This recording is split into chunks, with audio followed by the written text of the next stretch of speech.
Hi y'all, I'm Allison. Welcome to the Mighty Bujo. We're going to do 3 more diamond painting Christmas cards from Diamond Dots.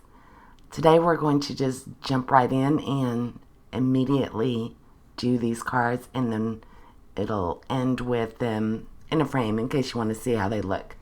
If you would like more information on these kits, then go and check out part 1. I'll put a little link up for you.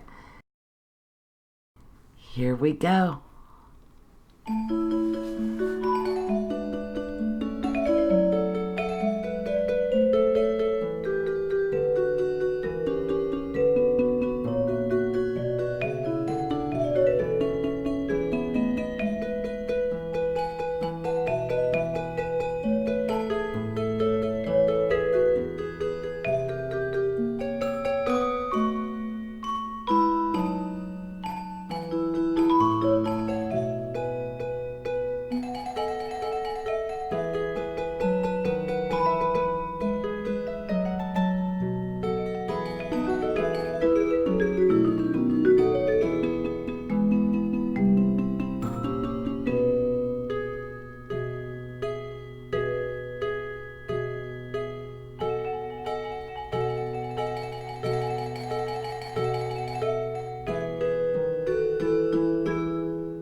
So here's all 3 cards when they're completed and in 5x7 frames.